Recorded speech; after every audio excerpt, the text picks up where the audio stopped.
What is going on, everybody? And welcome to the RPS PinSeekers PGA Strategy Show. Again, I am your host, JSU. Back with me is my boy, Big T first. What's going on, brother? What's going on? Yeah, another week of some golf action. And we're back to the Birdie Fest this week. We had a major last week. I think we basically called the winner again, too, which is always nice. We've had a good year at golf at Run Pure, no doubt. I mean, we've had a bad week or two as well. But as far as picking winners, I mean, some of those sound bites that we had for Morikawa last week were as good as it gets. So hopefully we made you guys some money. Get right back at it with some birdie ball this week. So I'm ready for it. Yeah, shout out to you, by the way. Just absolutely just telling Mangone how to place bets, by the way. Just I mean, when you got the winner and you got the winner of the tournament and you say, oh, just give me a half unit on it. Like, I mean, that's just weak sauce, Mangone. When you got the winner, winners win, and they put a full unit on that. I mean, you just got to let them know sometimes. That's right. You got to let them know. And someone who's going to let you guys know, AP's with us today. AP, good to have you back. Yeah, what's going on? I just want to cheers to my boy Flex in chat. What's going on, man? Flex, what's up, brother? Oh, he's drinking, having a drink with the boys, chat some golf, get some winners. Let's do this. I love it. Last week was good. I was only tilted because, I on this thing, I said I was going to lock in BK. I was going to lock in Dustin Johnson and Jason Day. And come Sunday, I was sitting real pretty. Not until Big Dick Brooks just shipped and disappointed us. I mean, I would have never predicted that. I mean, this guy was chirping. He was chirping the night before, going into the final round. Whew, man. That was not a good showing for Brooks Koepka. I'll tell you. Yeah, I started with the good stuff, and we did peg the week pretty good as a whole with Run Pure. But man, Brooks was not one of our strong suits. He hurt our feelings on Sunday. I mean, and I got to get off. I mean, he's back this week. If he didn't do good last week, he's in trouble. I'm off of him, and I got off my man Big Daddy Bryson, who played really, really well last week. Man, Brooks hurt my feelings. Shout out to our guy Matthew Gilmore in the chat, or my boy. He had 3-1 that I was going to have Bezenhout the stud as my background. No, first of all, Matthew Gilmore. Hold on a second. Get Matthew Gilmore. When a book posts a bad line, you don't get paid. It just goes back in. That was an invalid line. There's no way that was 3-1. We posted it wrong. It was actually 1-3. So you get your money back. That's refund money. Well, I'm still giving you the shout out. Forget you, Big T. Shout out to you. What a bet. All right. So, boys, I mean, let's dive in. Like we got a good golf slate to talk about, some good contests on DraftKings. Let's start at the top. You guys were talking about Brooks and how he kind of let us all down. You know what I mean? We were all on him. He's 11-4, top play on DK. We got Webb Simpson at 11-2, Patrick Reed 10-7, Tommy Fleetwood. The guy just comes out of nowhere. Tommy Fleetwood, really? Last week, I play him every week, and then he finally has a decent showing. No, he sucked last week too. Don't give him too much credit because on Sunday he was terrible. No. I'm not saying he ended up bad, but I'm just saying I pay for this dude at $9K every week, and then all of a sudden at 7.5 he does decent.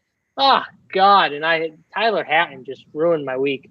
So we got him up there, and then Paul Casey, another guy. That's a big T guy right there. That was a winner if you had him last week. Where did he finish? T2, scored almost 100 DraftKings points. God, he just trolls Big T. I'll tell you that right now. He's absolutely trolling him. Did you guys see these greens though? It makes sense now, why he did good. These greens had no movement to them. They were super flat. It was just if you got onto the green, it just fit Paul Casey's mold exactly. I mean, I'll tell you what. Paul Casey playing that good, there was no movement in my pants either because I was not happy. Well, yeah, that's I knew. We played that guy. I think we were all in on him 3 straight weeks. Just gave us no effort whatsoever, and then he T2s when we get off him. That's just pure tilt. Weren't you all in on him when he was 10K again that time? I'm mad at him. I'm real mad at him. He's mad at him. All right, well, let's talk about this range. Tony's just mad have like half the golfers in this range. So AP, we'll start with you. What are we doing here at the top? You know, I don't think we're going back to Brooks unless you have something to tell me otherwise. So what about the rest of these guys? If you don't like Brooks, who are we going to at the top? Yeah, the one thing strategy-wise to keep in mind is it's a birdie fest. And as we've said time and time again, birdie fests are going to bring more of the field into play. We're going to see more of a random leaderboard. And so you got to pick and choose your battles up top. I'm looking at Webb Simpson. His course history is just phenomenal here. Ownership, though, is this ownership phenomenal? What do you think about this? Here's like how I'm looking at it. Like I'm looking at it like the Bryson week when we just locked him in and got all in. Now I will say there's reports coming out that he's dealing with like a rib injury or something like that. My thought is hopefully that takes people off of him because like I think he had that same thing. Off him. What's his ownership projection? I mean, he's going to be like 40%. Okay, so 2009 going back to 2015, second, T2, third, 72nd, T6. So I mean, this course. All right, this course fits so well for him. It's the fairways are easy to hit. Like the biggest area where he struggles is getting off the tee. If he can get off the tee, he's like one of the best. He is probably the best golfer in the world. So now we got fairways that are easy to hit. We got Bermuda greens that he just dominates. I don't know. I'm going all in on probably Webb Simpson. I can't play BK. I can't play Patrick Reed at 10-7. I can't play Fleetwood in a birdie fest, and I can't play Paul Casey in a birdie fest. So I'm playing my flag. It's Webb Simpson. I'm fading everyone else. I'll make it easy on you guys. All right. So that's simple. He's fading everyone but Webb. Tony, bringing it to you. What are we doing here? AP's fading everyone but Webb. What are you going to do? I mean, I was going to fade Webb, but then AP told me that it's a Bermuda course, so I might I might have to get back on him. Putting splits, let's go. Yes. Who's going to win? Bermuda splits or, is it going to be I was so happy when AP started having a drink when I said that because I knew I was going to make him spit his drink almost when I said it. But no, in all seriousness, like Webb Simpson, man, I like him. I like his course history, but I'm not playing Webb Simpson at 40% owned. I'm just not doing it. Like I can't do it. He's solid, but he's 11,200 now. I can't play 40% Webb Simpson. I just can't do it. But the hard part is I agree with AP in that aspect. I'm definitely not playing Brooks. I mean, which is kind of all year has kind of been a trend too, where we've been all over a guy and he comes back the next week and somehow wins the thing. It would be fitting if Brooks came back this week because none of us are going to play him. And he comes back and wins this thing. But, man, I can't play him. Fleetwood, I'm definitely not playing. Casey, like AP said, I mean, Casey, I don't mind him, but I don't want to pay 10-3 for him, and he's not going to win the tournament. You want some win equity from him. And I don't know, like I've gone stars and scrubs all year. I might go down a little bit, though, and go to some of these cheaper guys. Patrick Reed is somewhat interesting to me just because I don't think we're not used to him being up in this range. I don't really think he's going to get that much ownership. And I don't know. I'm not in love with the top range, honestly. And I do like Harris English when we get in this next range. He's going to be really chalky too, but I like him. I don't know. Like I want to like this top range more than I do. The only thing I know for sure is I'm not playing 40% on Webb Simpson. All right, so Tony's out on the massive chalk at the top. AP likes Webb. He's still going to go with him even at chalk. So let's move down to the 9K range, and we got Justin Rose, English, Billy Horschel, Spieth. What are we doing in this range? Tony, I'll just keep it here. You're not going with the 10K guys. I assume that you're going to like this range a little bit, right? Yeah, so I know the problem is this field, it's just so weird when we've been looking at all these really good fields that you look at this field and there's not going to be a ton of guys that you feel as good about as the normal weeks. You got to adjust how you're thinking. So Rose looked a little better last week at 9-9. He's going to be owned again.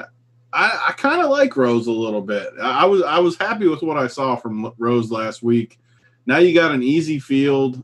My only issue with Rose is Casey's going to be lower owned, and he's only 400 extra. And I think Casey is just better than Rose, honestly, and he's going to be lower owned. So I'm just torn with that because I don't want to start my teams with those guys. Like, I don't want them to be my best guy, Casey and Rose. But I do like the lower range. I love Harris English, but Harris English is kind of the same. Like, so many people are going to start their teams with Webb and Harris English. And I don't like how he's that chalky. But I get it. I mean, it's tough to fade both Webb and English. They're going to be the two highest owned plays for a reason. They're in really good spots, really consistent guys. I guess Harris English is my guy in here. Billy Ho, I've been on all season long. I like him again at 9,100. Obviously, Spieth, we're going to fade again. At least I'm going to fade again. He looked terrible last week. I mean, he grinds. Like, I'll give him one credit. He grinds for being as bad as he is. Like, he's a grinder. He gets out there and gets the most out of it. The problem is he's just not very good. So it's tough for him to score really good. So for me, I think I'd rank it English, Rose, and then Billy Ho, but I don't have a ton of conviction in this range, which is not good. I need to get some conviction while we're on this show. So if you were to fade English and you had to take someone in this range, I don't think I can fade English and Webb is the problem. Like, I think I need to play one of them, and I'd rather play English. I'll probably play English. Okay. All right. So, AP, let's bring it to you. Tony likes English. That's his top play. He's not going to fade him. What are you doing in this 9K range? I was just sorry. I was watching Chan Cisco hit a bomb, like 5 or 0.5% owned. Cisco, does he still got the gold He's hair? still alive. Anyways, yeah, like I agree with Big T. So I'm going back to Big T's boy, and I'll give him credit because he's been on him way more than I have. But I love Billy Horschel. Like, here's the thing, like on these type of courses where it's like a birdie fest, I kind of throw salary out the door and I go a little bit more on feel. I feel like the course sets up well for him. He's going to be able to get off the tee. Hopefully he has his proximity dialed in. The thing is like, I mean, he got 4 made cuts in a row. One of these times, Billy Ho is going to pop. So I'm gonna be overweight on him, not going all in or anything like that. On these birdie fests, I never go all in on anyone unless it's a Bryson or maybe Webb this week, because the only way to get overweight on Webb is to go all in. But I like Billy Ho this week. Now, I'm not playing Justin Rose. You know, I don't like him at these birdie fests courses. And like last week, I don't know. I feel like he got lucky all week. I don't feel like he played that well. I feel like he just made putts and he scrambled and he got it done. Like, I don't think his ball striking was that good. He was constantly missing fairways. And so I'm not going to pay almost 10K for Justin Rose in a birdie fest. I'd rather get a little bit different. I agree. Harris English is going to be pretty popular. You know, he's got four top 20s in a row.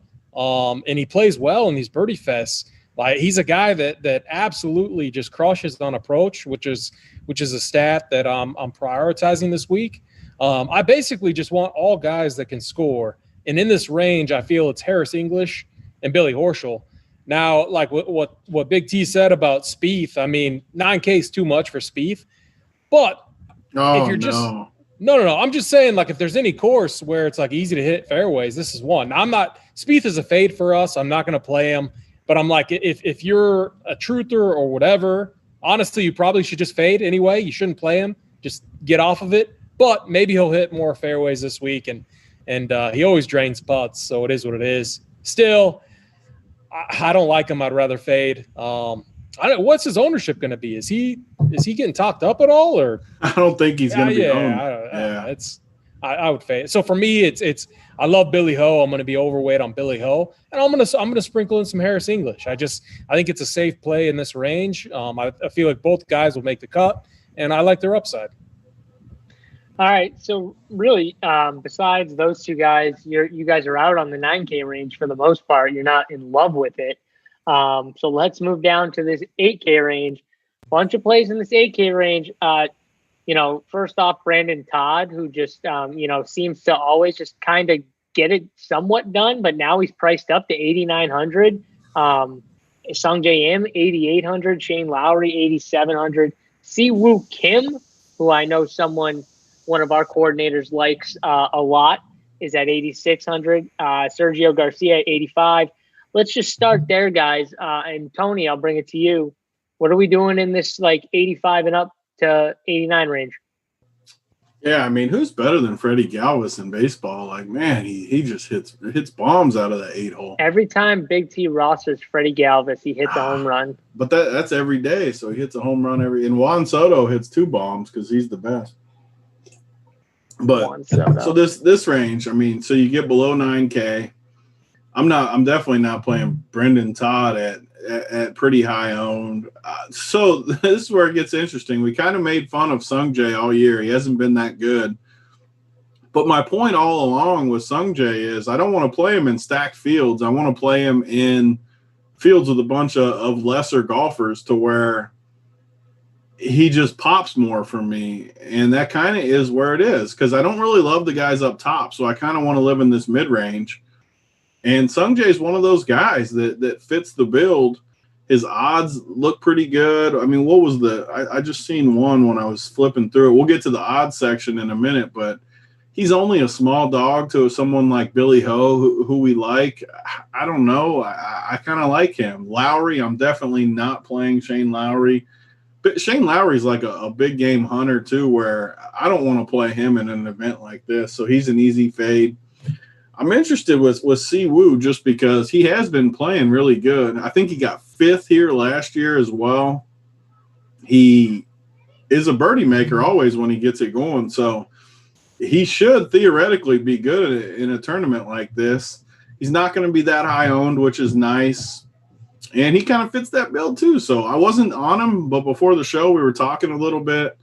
I might have talked myself into a little bit of Siwoo. Sergio, I'm always going to like Sergio just because he's a ball striker. He can get hot. He can make a ton of birdies at courses like this. I like him. I'm not going to play Cheddar Chaz. I mean, at 8,400, definitely not playing him. Kisner, Kisner's going to be chalky too, and I don't like Kisner that much. Brandt Snedeker, I would never play him again after that 1 week. Ryan Moore, I think Ryan Moore's a pretty interesting play. He's got pretty good course history. He is better at these fields where the people aren't as good without all the top dudes. And he kind of fits that build too. But again, Ryan Moore's going to be super chalky in this event. So I would say Sung Jae's my favorite, as crazy as that sounds in this range. I can't even believe I'm saying it. Hopefully he's got the Band-Aid back on the ear. But I think he's my favorite in this range. All right. I mean, I like who'd you say Sung Jae is the guy you like? Sung Jae. All right, that's interesting. I like Siwoo Kim. I think he's someone who I'm going to play. But AP, why don't you talk about this range and who you like? Yeah, I think for me, like the guy that pops out like right away is Corey Connors at 8K. He's not getting like a ton of traction, but he seems really safe. He's probably one of the best ball strikers in the field. So, like, the thing that lets him down is his putter. So, like, when I'm talking about Corey Connors, I don't think he's a guy that's going to win. I think he's a guy that's going to get me 20th in my lineup. Like, I feel very confident about him getting 20th. So, I'm going to go overweight on him with the realization that he's going to do well for me. And then I'm going to try to get winners built around him. Now, Big T talked about one of those winners. I'm surprised he's not on him higher, but Siwoo Kim, he's been playing well. And this is a guy that went through such a rough stretch.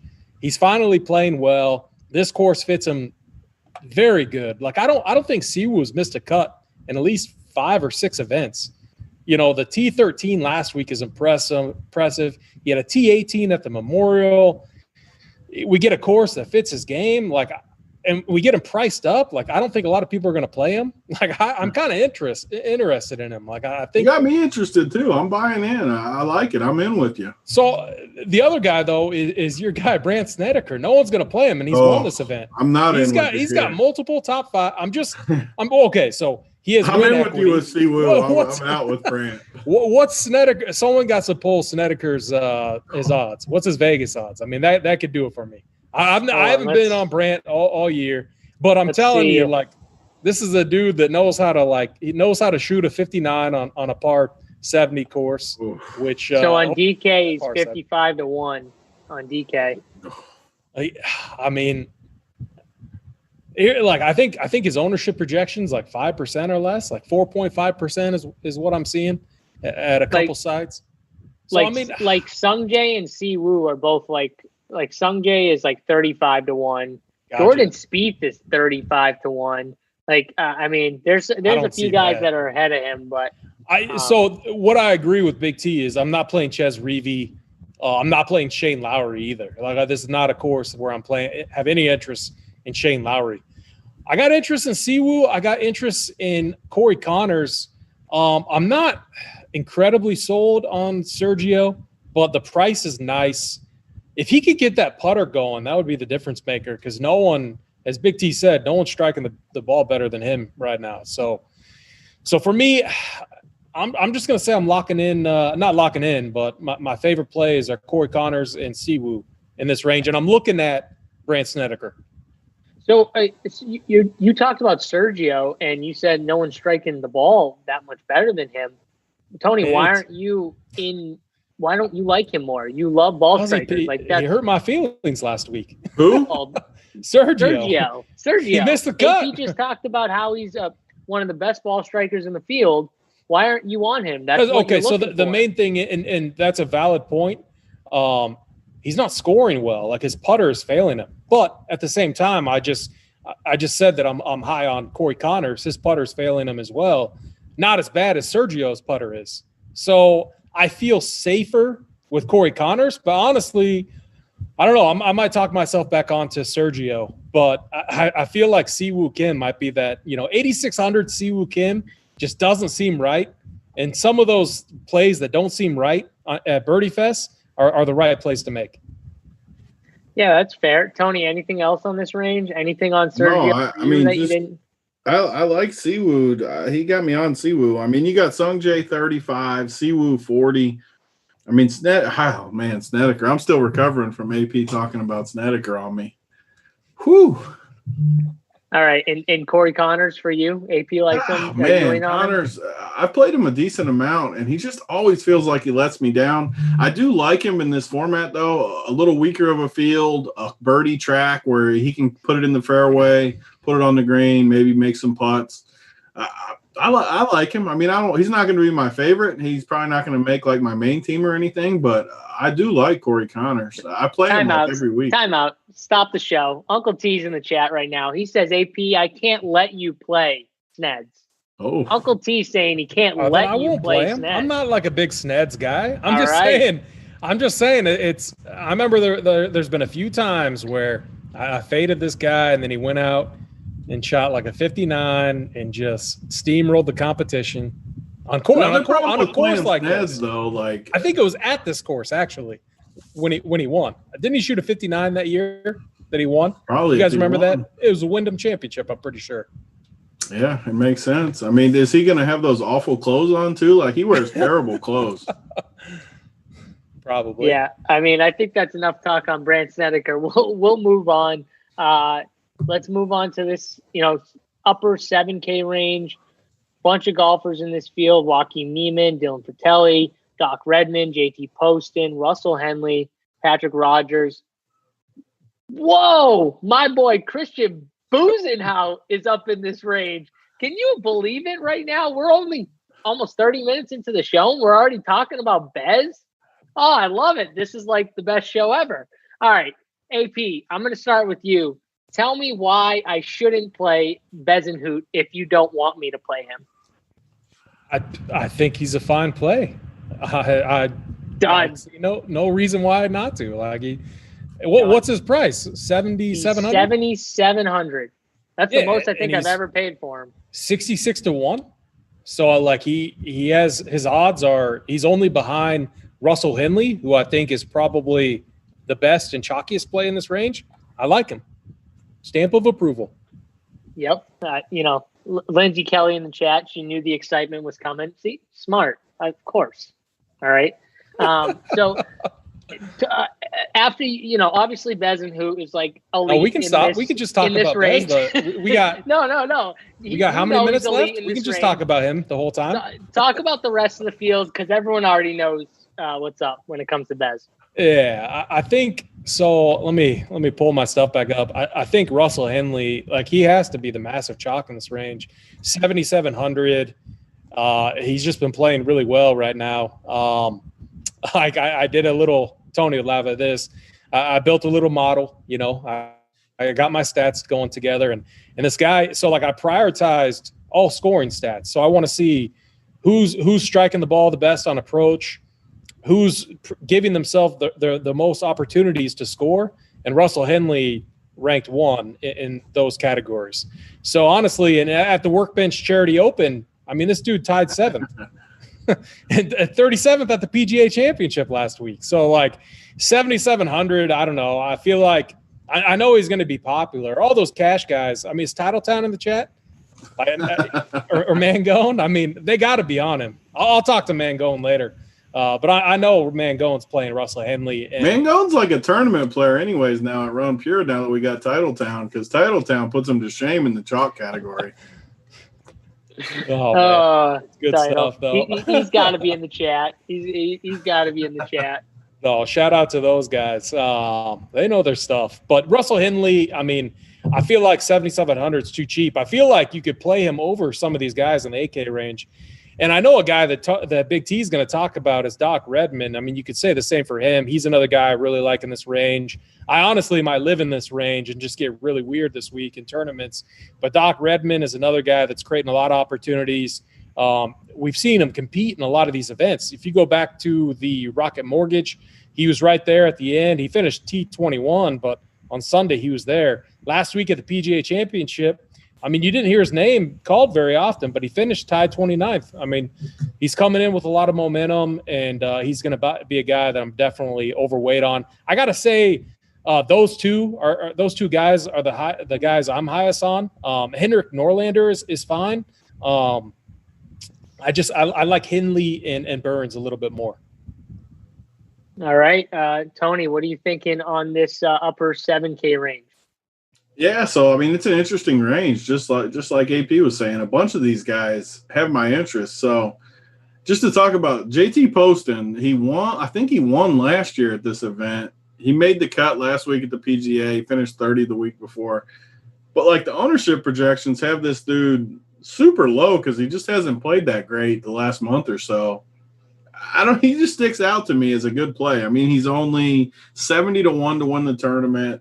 He's just so low owned that, I mean, he's got the same odds as Doc Redman, but Doc Redman's going to be way chalkier.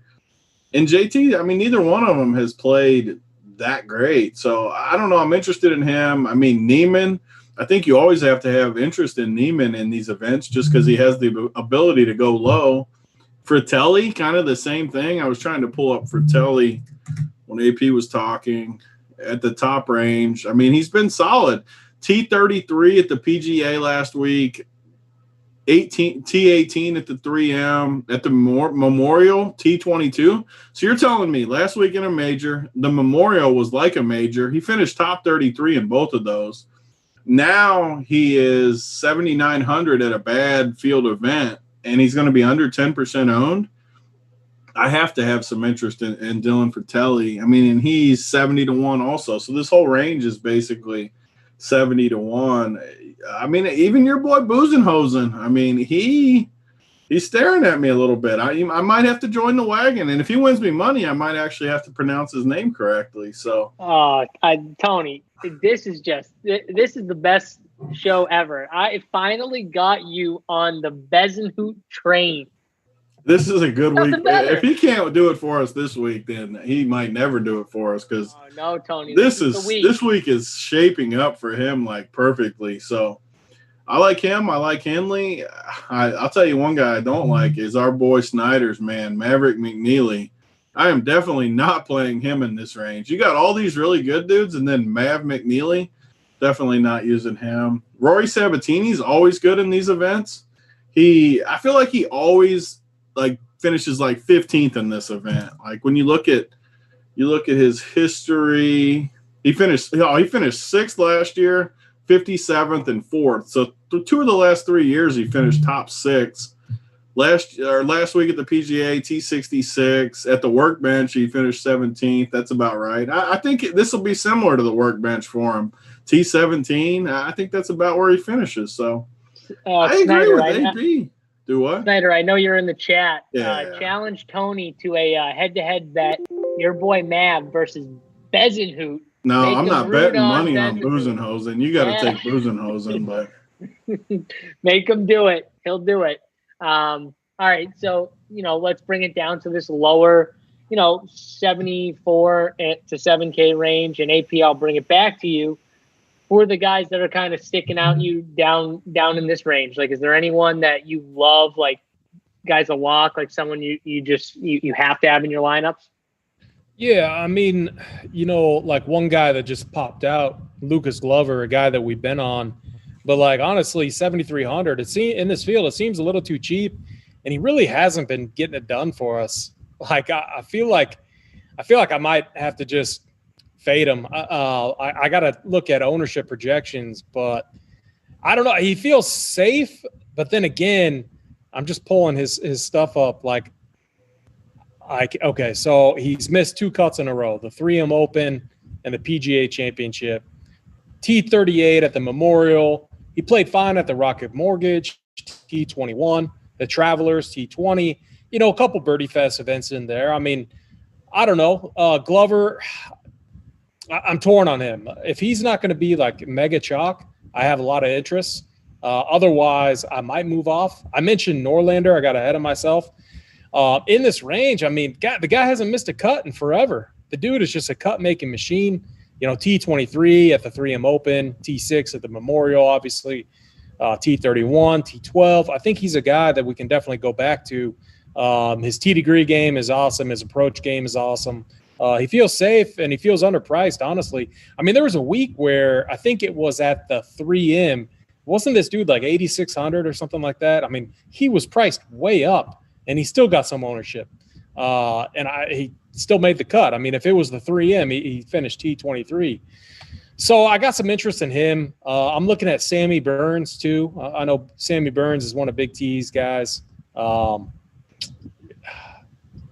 I already talked about him, I believe. So I don't know. I think I'm going to keep it pretty simple. I think in this range, like if I'm looking at the 7K range in its entirety, like in the lower 7K range, I don't want to get too cute.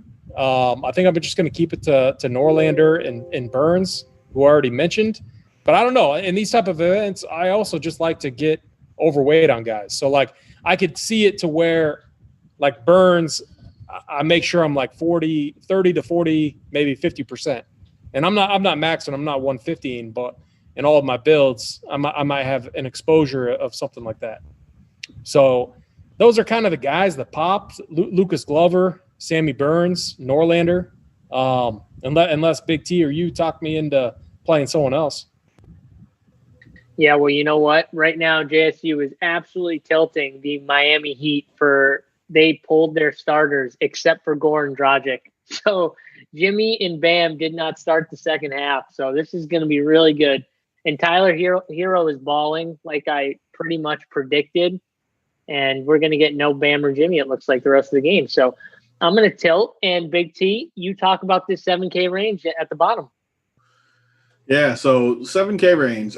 I don't know what it is about Sammy Burns because I was on him a bunch, but I don't know. I just don't feel that good about him this week. I just look at his numbers. I think he's going to come in higher owned than he should too, just because he had a few of those good events in there, maybe in tougher fields where he just grinded from that high 6K range and made the cuts. I think he'll come in double-digit owned. And, I see my boy down here too, Jimmy Furyk, just to own JSU. I mean, Furyk's coming for Buzenhosen this week. So Jimmy Furyk at this course has finished where was it at? He's finished 4th and 10th the last two of the last 4 years.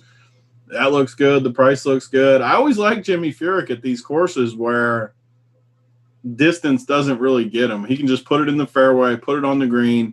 make putts. I mean, he shot 59 at a place like this. I know it wasn't like last week or anything, but good spot. And a lot of these guys, besides Norlander, all of this whole range is going to be very popular. So Norlander, I can't, like, if he's actually 15% owned, like where we got him at, like 15%, I can't play 15% owned Henrik Norlander. I know he was good. He treated us right. Let's look at his history. T23 at the 3M, T6 at the Memorial, 31 at the Workbench, 12 at the Rocket Mortgage. So he was really good, but that's why he's going to get ownership. And I wouldn't be shocked at all if a guy like Norlander just missed the cut. I just don't want to play chalky Henrik Norlander. It's just not something I want to do. Glover's the interesting one because he was massive chalk the one week at – what course was it? Was this who you were talking about, AP? Where you said he was chalky at – it had to be at the 3M. Yeah. I think he was super chalky at the 3M and he missed the cut because I was like, how can you play – 30% on Lucas Glover at 9,600 or something, whatever he was. Now he's back to 7,300. So I'm interested again, I think. Like his price is back down where it should be. And I have to have at least a little interest in Lucas Glover just because of the amount of birdies. He's been terrible the last 2 weeks, which is a little worrisome. But he does have the ability to make birdies at 7,300. I think the field's easier, and I think the price. For example, I'm pretty sure at the 3M, Norlander was like 7K, or it could have even been the 6,200 week where he was 6,200 chalk type thing. Maybe I'm getting the weeks confused, but point being, Norlander was super cheap for the longest time. Glover was priced up the 1 week at 9K. It might have been the more I'm talking about it, I think Norlander might have been in the 8Ks that week, but ultimate point being, Norlander is definitely priced up a little bit from where he was. Glover is priced down a little bit where I think he should be.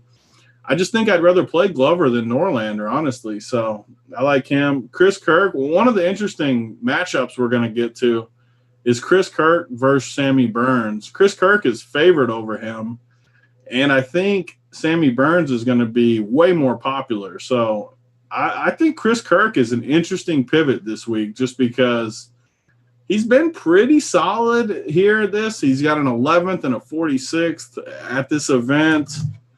His history recently, he's got T41 at the 3M, missed the cut at the Workbench. You can't ever miss the cut at the Workbench. I mean, come on, Kirky.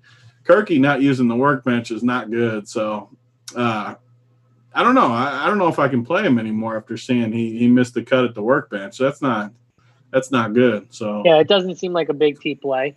No, I mean, if they miss the cut at the Workbench, you almost have to cross them off.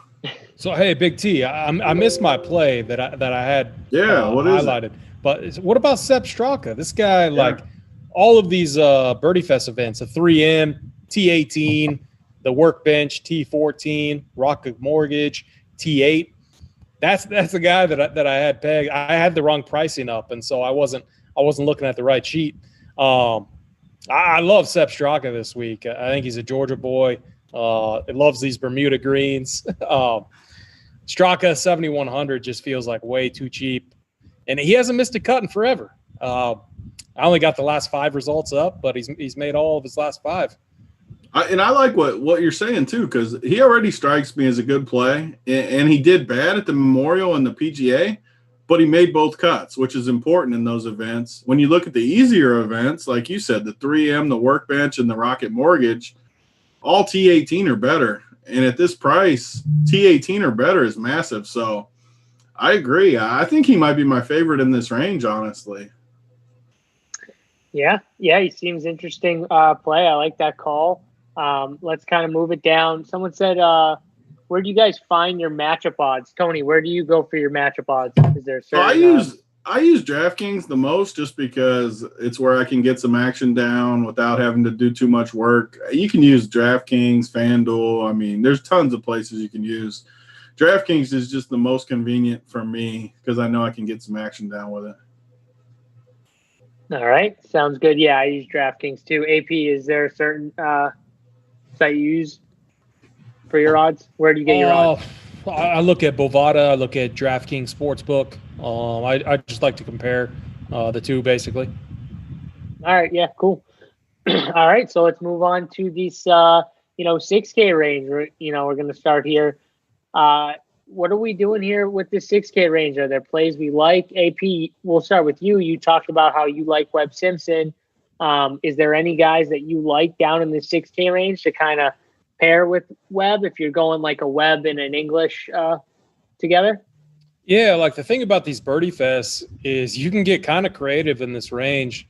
If you just look at past leaderboards in these events, you always see these random guys pop. The guy for me, he has good course history here.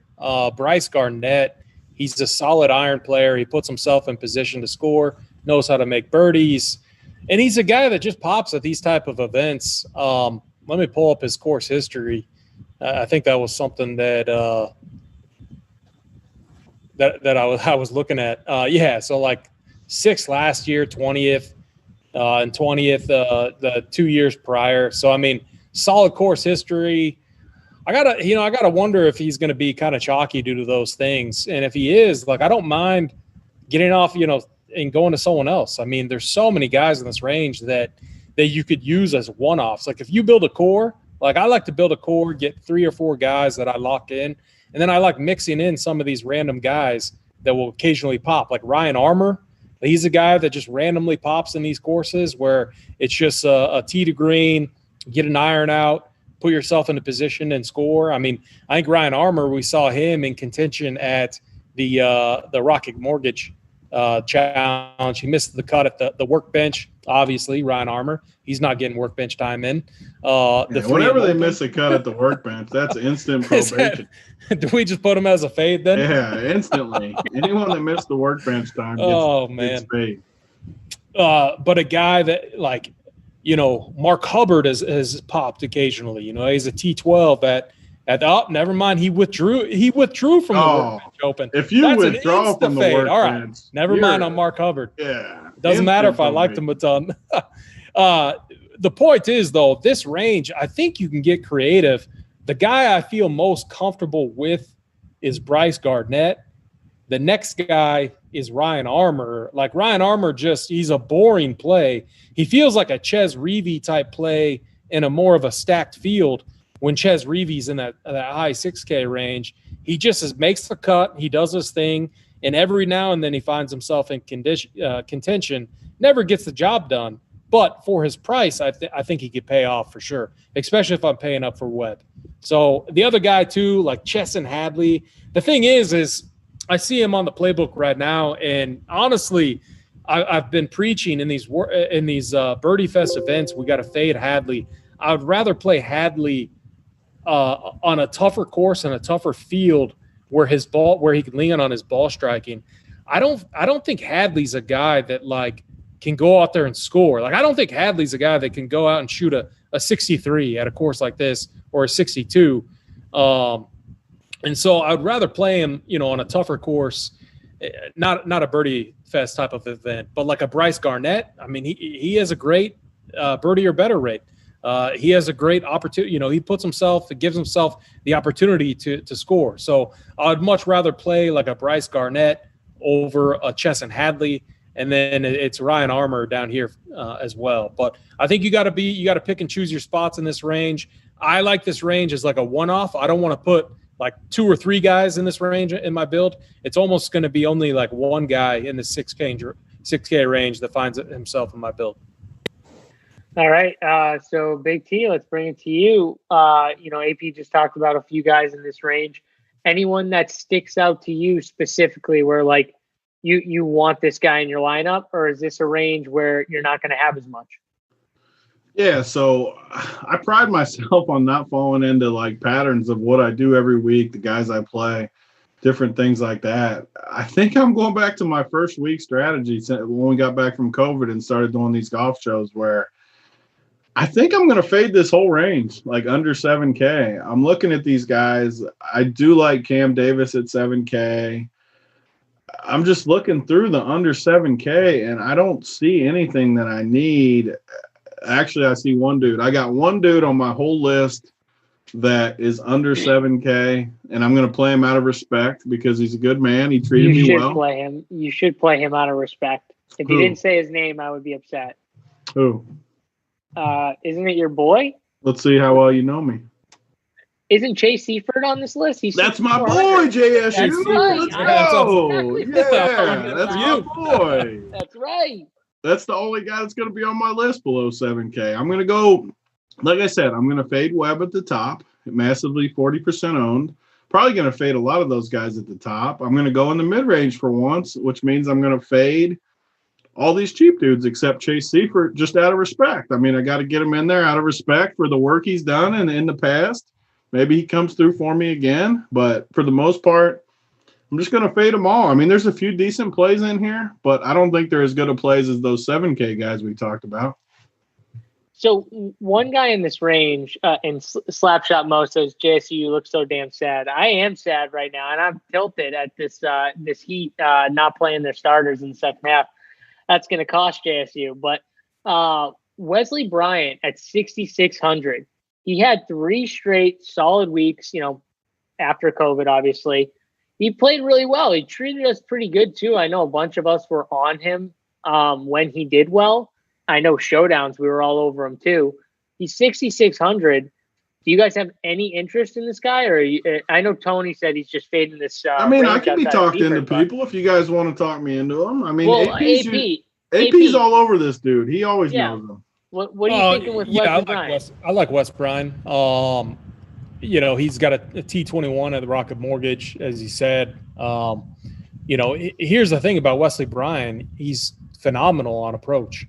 He struggles off the tee, but as I said previously at this course, these fairways are really easy to hit, like one of the most easy to hit fairways out there, which is why a Brandt Snedeker and a Webb Simpson do so well here. They suck off the tee.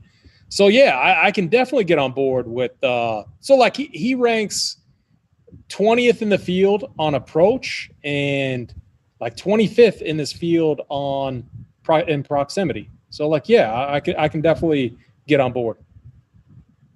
All right, sounds good.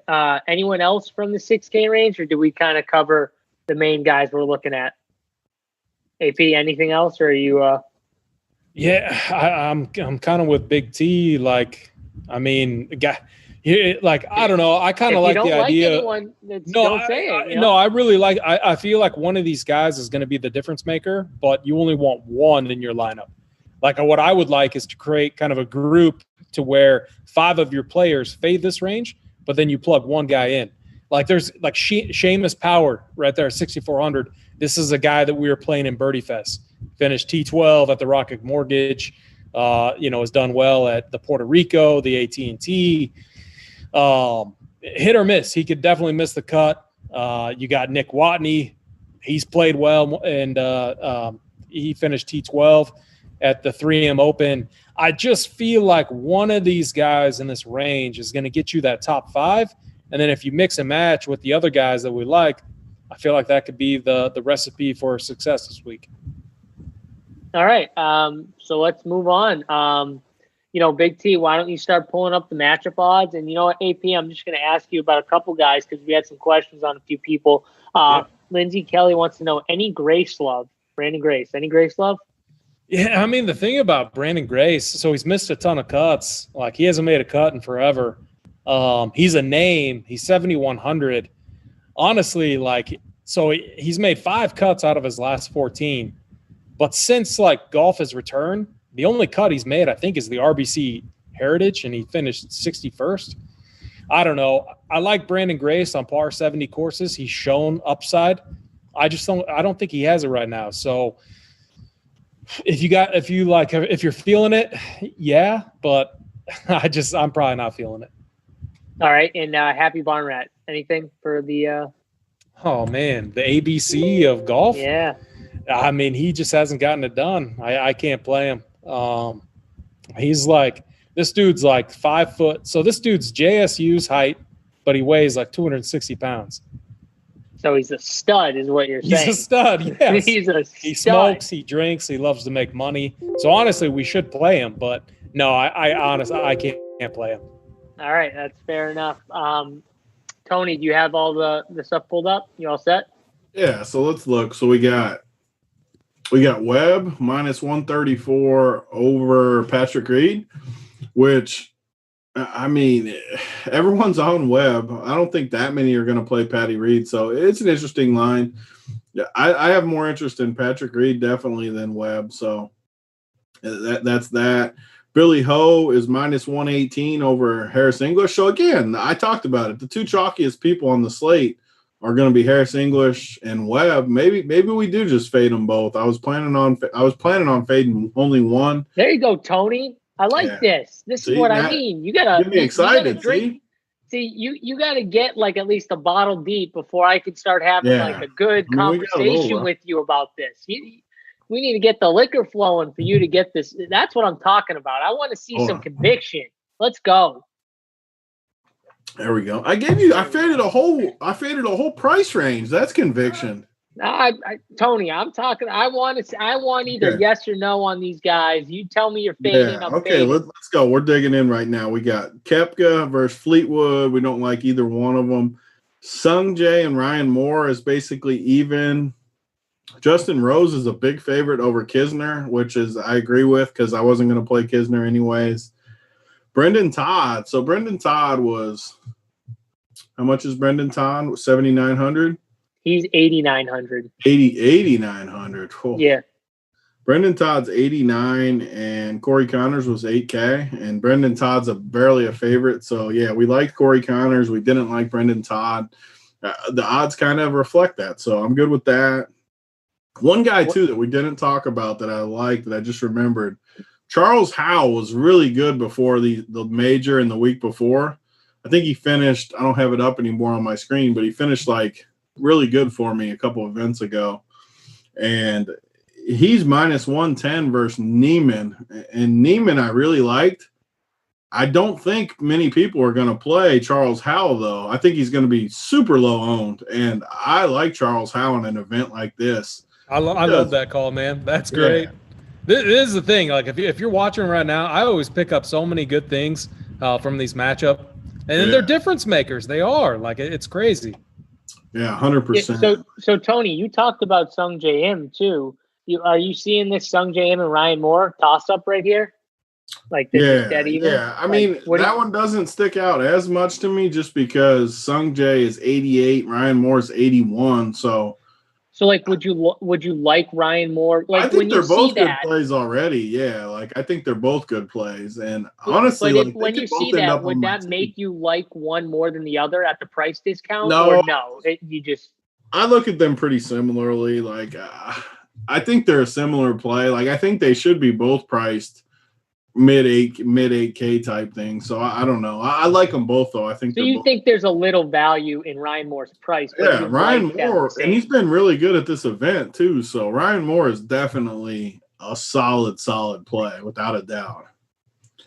We got here's one I like. Shane Lowry, who I don't like at all, is favored over JT Poston, who I said is one of my sneakiest plays of the week. But Shane Lowry's 8,700. JT Poston is 7,800. So you got the 900 discount. I really like JT Poston. I think he's one of my favorites. You got Bud Cauley's favorite over Carlos Ortiz. Cheddar Chaz is favorite over Harmon. I feel like I don't have as many matchups here. Let me see if I can find some more. What about Harmon? He's cheap.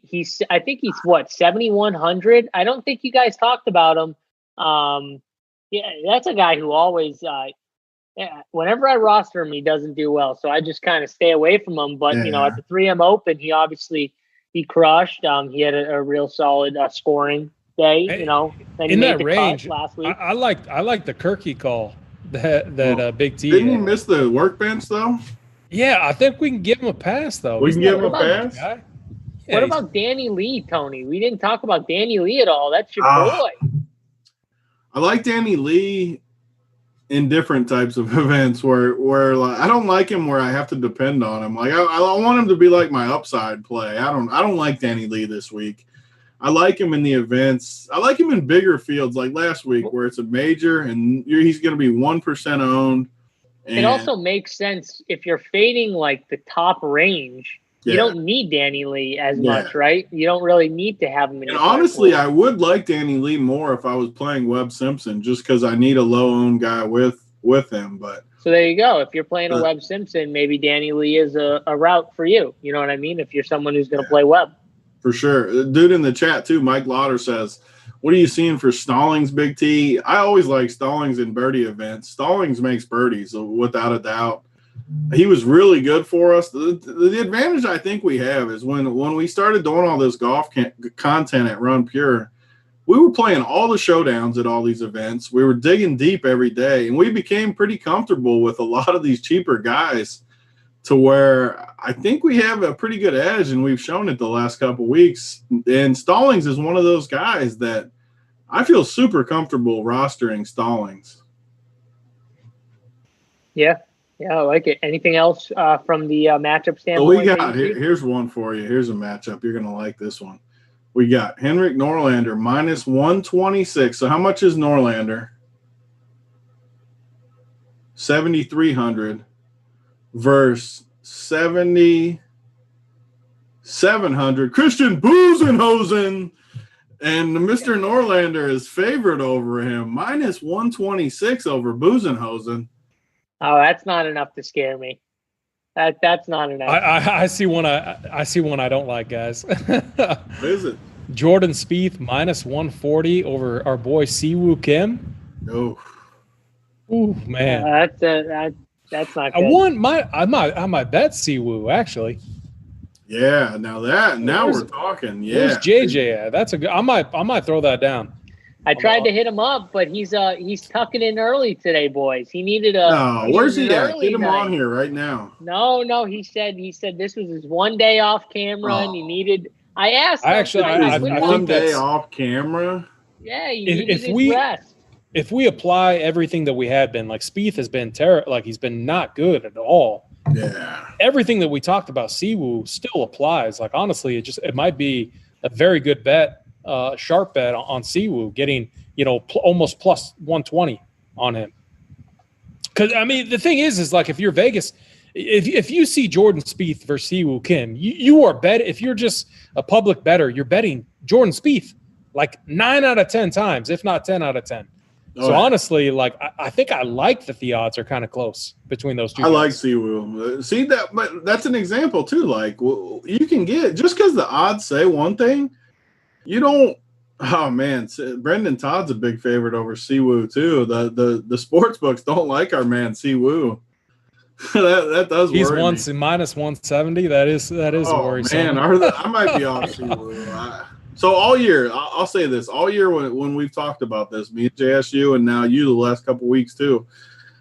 The odds, when we've tried to buck the heavy odds like that, we've usually been wrong. I'll just say it. Like every time that we've been like, I think the odds are wrong, we've been wrong. And it's just when the big odds like that. Like I think I need to get off Siwoo just because of these matchups. And like so David Griffin in the chat says public bettors don't know who Siwoo is. Public bettors don't move the line. I mean, they're not going to move the line. They're moving the line based on sharp action. So the biggest myth from the public, I think, is that the books want 50-50 action. If they know they got a good line, they don't care if they get 50-50 action. That's just a total myth. So I think I'm off Siwoo. I'm nervous about these odds. You can't be a dog to Jordan. And who's the other one? Brendan Todd. Oh, man. Two guys you hate. AP, we got to get literally off the AP. Yeah, you know who I could get on? So we talked about Maverick McNeely. That's not Snyder's guy. Matt Wallace is a nice 145 favorite over McNeely. There we go. I like Matt Wallace, and Matt Wallace has been really good at times. We got Lucas Glover minus 153 over Patrick Rogers. I mean, yeah. Lucas Glover. So, all right. So I have a question for you guys. So, in Tony, I want you to answer this first because you said you're fading the top range.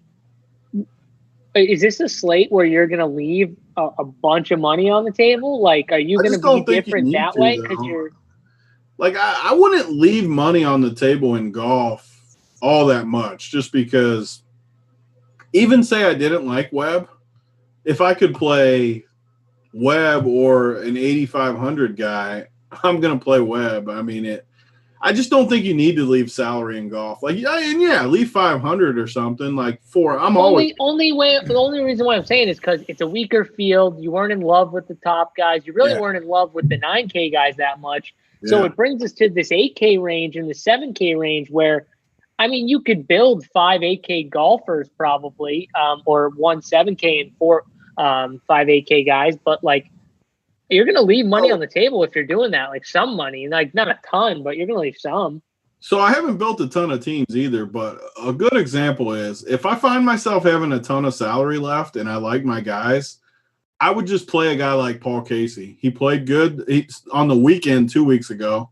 He T2'd last week, and I feel very, very safe with Paul Casey. So I originally said I wanted him to win, but if I can fit him with 5 guys I like, I have no problem playing Paul Casey. Like, I feel very confident that he's going to finish top 15 or top 10.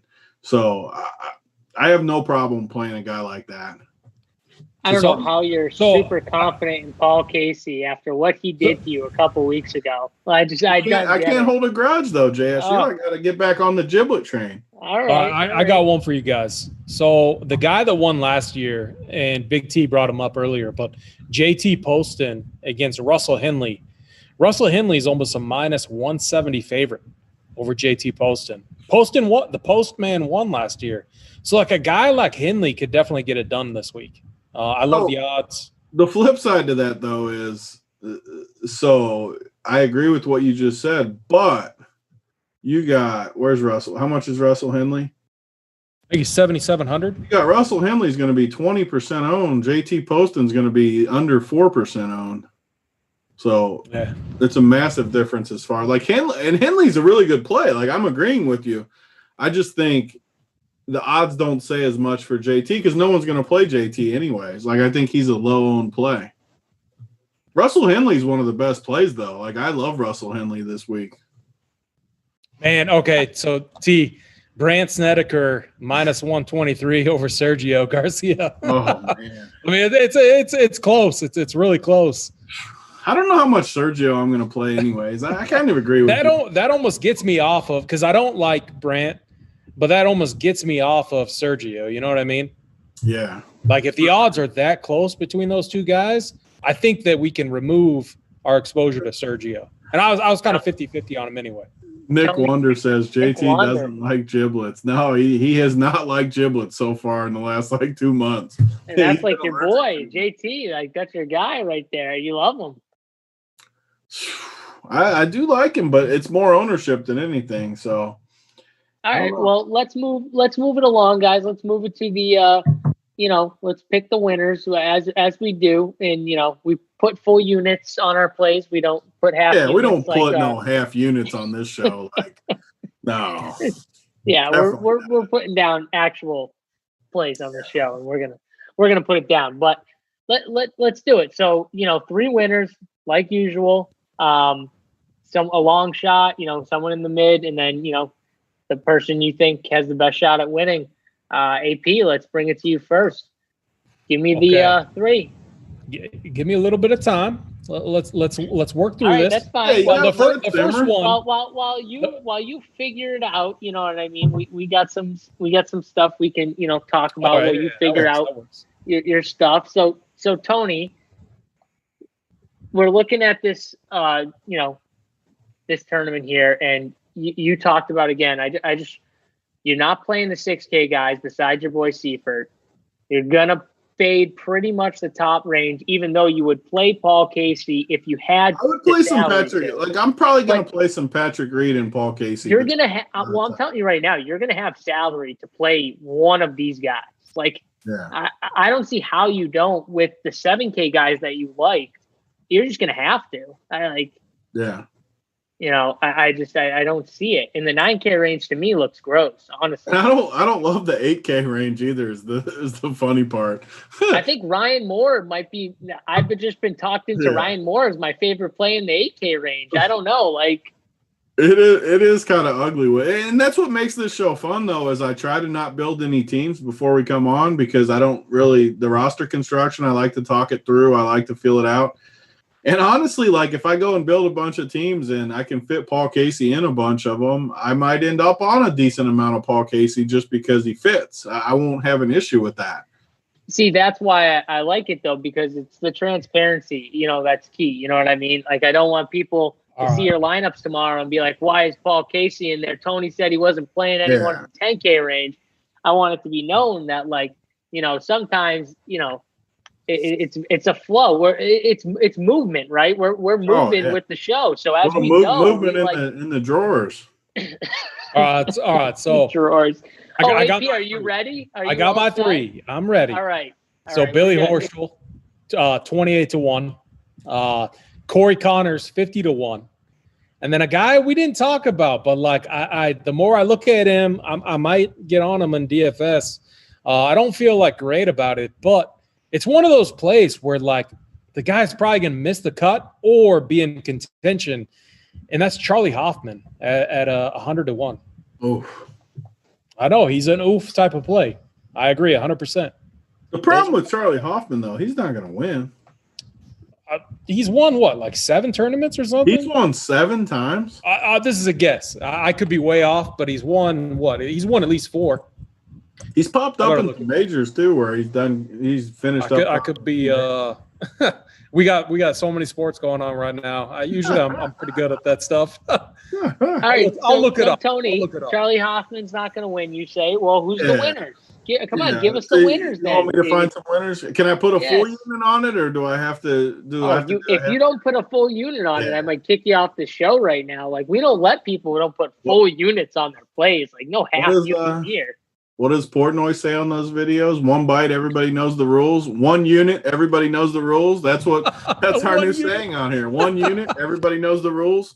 Man, I hope you're watching right now. Just learn, all right? This is you gotta do this. You got. I do like that saying. Like, we could put that on a T-shirt. Like 1 unit, everyone knows the rules. Because we don't ever put more than 1 unit either, though. We try to be smart on that side. It's 4 career wins, so I was a little optimistic on that. That's solid, though. 4 wins, yeah. Yeah.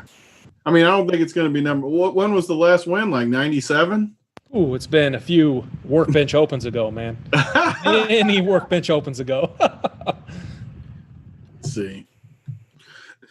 Let's see here. What do we got? So my first pick is I'm just going to work my way down because I don't think these top dudes are going to win.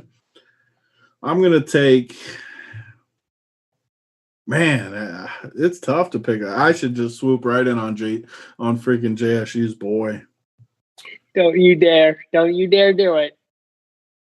You go ahead and make your picks while I look here. Oh my God, you're ruining the flow of the show. I don't like anybody. I gotta take time. God.